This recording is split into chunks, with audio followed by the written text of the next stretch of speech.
of how you deal with their offers. And it's all about dishonor.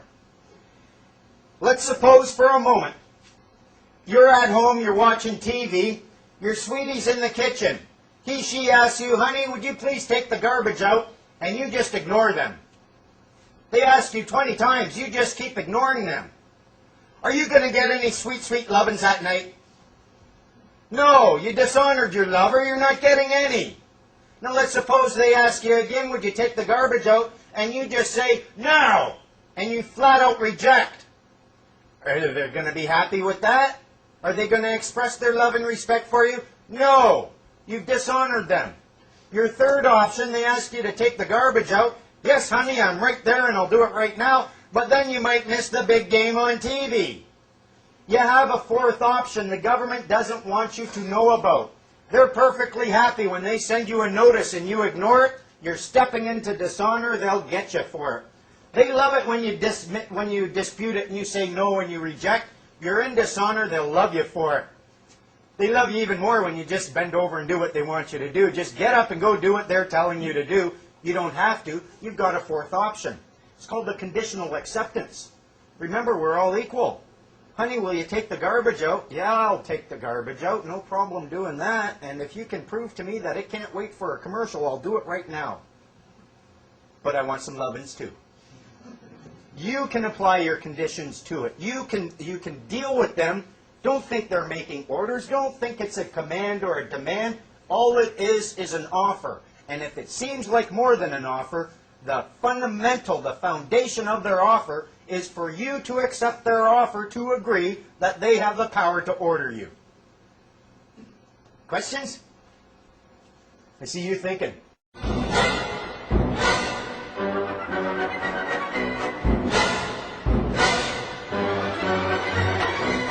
This entire game that you are playing with them is about conflict. Can I get you in conflict? If I can get you in conflict with your fellow man, one of you are in dishonor. Imagine some people here are parents, I'm sure you got a couple of kids, they're playing out in the yard. You hear a big brouhaha, you run out to investigate. You find one kid's got mud all down his back. The other kid's got mud all over his hands. Who started the fight? It's pretty simple and easy to see, the guy with the dirty hands. What they will get you to do is to deal with things that create conflict, and once you're in that conflict, you're going to be in conflict in dishonor. Let's say you get a parking ticket or you get a violation ticket. You end up going to court for it. They are not concerned so much with what you did at that point that is getting you into court. They're more concerned with what did you do in that 30-day period. There's a very good reason they don't charge you and bring you to court 2 days later. You've got 30 days grace. You've got 30 days to offer amends. 30 days to apologize, find peace with your fellow man. If you do that, the court has nothing to say. And if you don't do that, because those 30 days went by and you made no offers, guess who's in dishonor? And then it doesn't matter what it's all about. All the judge has to look at is who is in dishonor. In order to avoid conflict, what we are going to do, we accept everything. Everything they want to give you, I accept that and I love you for it. Thank you very much. But with my conditions attached to it. If you accept every offer they make, how can they take you to court? They can't.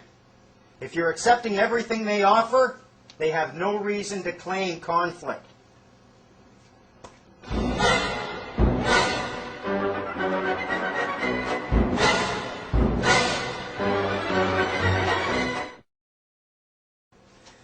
A lot of times what you're going to be dealing with are parking tickets, things like this. You'll get notices on your door, you'll get stop work notices. They'll hit you with a notice. A notice is in effect an offer which you can't refuse. If you do, you'll go into dishonor. But here's a funny thing about a notice. A notice has to be understandable. It has to be clear, concise, and understandable, and unequivocal. That's it. If they hit you with a notice, like when I was working with Here on Earth, they hit us with a notice, I took this down, and you can discharge a notice by seeking clarification. Yeah, I got your notice, but I see this word, and I don't know what you mean by that word, so please, answer this. What does this word mean? What does this word mean? What does this word mean? Thank you, I'm happy to talk with you. You discharge their notice, and what they want you to do is ignore it and go into dishonor.